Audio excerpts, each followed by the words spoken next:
नहीं पता कि गलती युजेंद्र चहल की थी या धनश्री की थी, लेकिन कल जो बॉम्बे हाईकोर्ट का फैसला आया है, जो बातें चल रही हैं कि युजेंद्र चहल को फाइनली डिवोर्स मिल चुका है, मतलब आज जो है सारी फॉर्मेलिटीज पूरी हो जाएगी।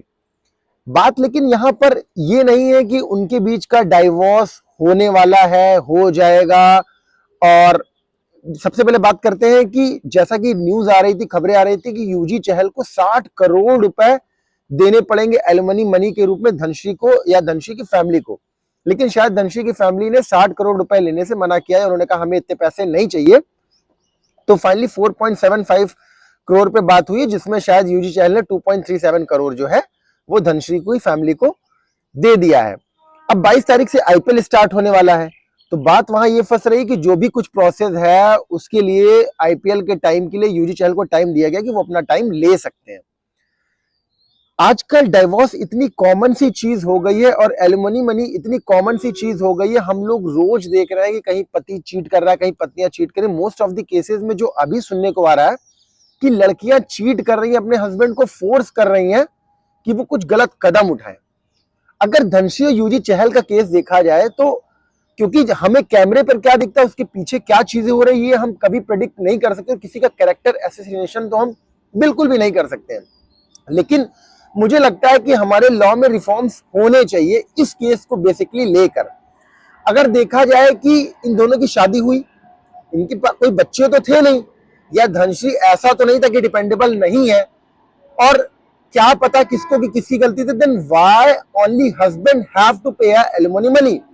अगर इस तरीके एलिमनी मनी देना इतना ही जरूरी है तो उस हिसाब से देखा जाए तो भाई दहेज में क्या खराबी है। भाई फिर दहेज कोई मांग रहा है तो उसमें क्या खराबी है, दहेज कोई मांग रहा है तो उसमें क्या खराबी। कहते हैं सरकारी नौकरी लड़के का है, लड़की कुछ नहीं करती है, लड़का बहुत कमाता है, प्राइवेट जॉब ही करता, बिजनेस करता, कमाता है, इसलिए लड़की वाली फैमिली को दहेज देना पड़ेगा। उस तरीके तो उसमें भी कोई खराबी नहीं है। अगर मान लिया धनश्री के कोई बच्चे होते, यूजी चहल के कोई बच्चे होते और उसके बाद धनश्री कुछ नहीं कर रही होती, डिपेंडेबल ना होती, तो चलो ठीक भी है। अब इस केस में पैसे देना, और बात सही है कि यूजी चहल मूव ऑन कर गए या धनश्री मूव ऑन कर गई, किसकी गलती थी हम इसे नहीं बता सकते हैं। और मीडिया पोर्टल में जो भी रिपोर्ट्स उस पर हम बिलीव नहीं कर सकते क्योंकि पर्दे के पीछे क्या चल रहा है। लेकिन जहां इस केस की बात आती है इन चीजों पर, तो मुझे ये सच में लगता है कि कुछ रूल्स में चेंजेस होने चाहिए ताकि ये चीजें दोबारा ना हो सके, एक डाइवोर्स इतनी कॉमन सी चीज ना रह जाए। अगर दोनों तरफ से कॉम्पेंसेशन स्टार्ट हो जाएगा या कुछ चीजें ऐसी आएंगी जहां पर दोनों को सफर करने पड़ेगा, apart from their personal life, financially भी सफर करना पड़ेगा दोनों को, तभी ये चीजें सुधरेंगी। अदरवाइज जिस तरीके रोज केसेस इस तरीके के सुनने को मिल रहे हैं, चीज खराब से खराबी होती जाएगी।